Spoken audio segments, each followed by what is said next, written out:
Bonjour à chacun, bonjour à tous et bienvenue à la revue de presse. Voilà un retournement de situation. Arrestation de 5 citoyens nigériens introduits frauduleusement sur le site de Sémékraké. Le Niger menace de fermer le robinet du pétrole de la Chine, propose le Télégramme dans sa parution ce vendredi. À contrario, la nouvelle donne dans cette affaire, c'est le procureur spécial près la Criette qui porte l'information. Il a d'ailleurs fait un point de presse dans la soirée de ce jeudi pour faire le point des investigations, rapporte le matinal.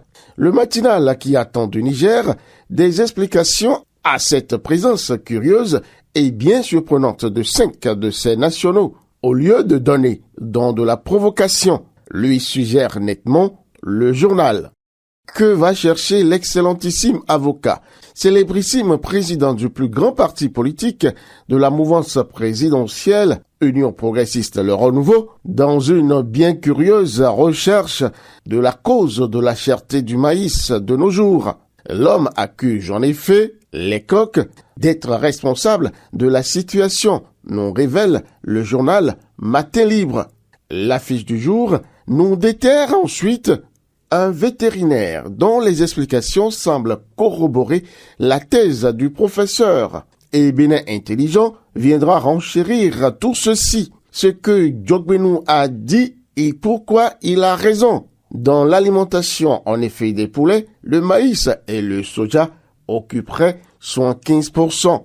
Et comme le Bénin est en train de développer une filière avicole, les poulets arrachent tous les grains de maïs qu'ils picorent à volonté, créant ainsi une pénurie du maïs sur le plan national. Si nous comprenons très bien la thèse du professeur. Surprenant, n'est-ce pas? Toujours au chapitre politique, la tournée gouvernementale entamée il y a de cela quelques jours bat son plein et le journal L'Observateur nous apporte un bout dans cette revue de presse.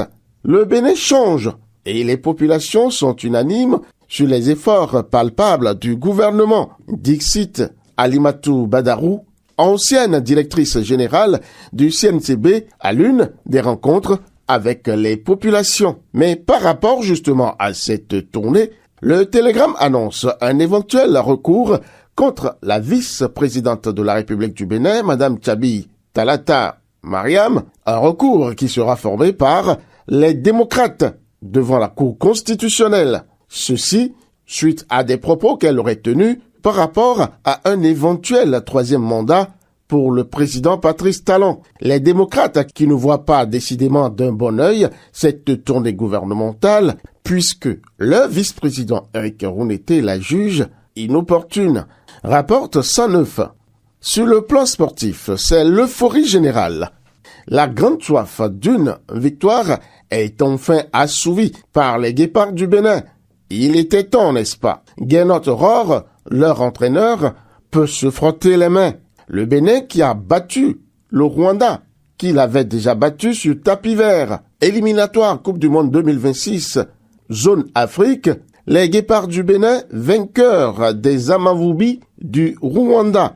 Affiche Visa Info. Mais attention, attention, joie de courte durée, ceci est à craindre puisque le prochain adversaire est très coriace, il s'appelle le Nigeria et c'est déjà lundi. Fin de cette revue de presse. Peggy Ludovic Dagba, rendez-vous dimanche prochain.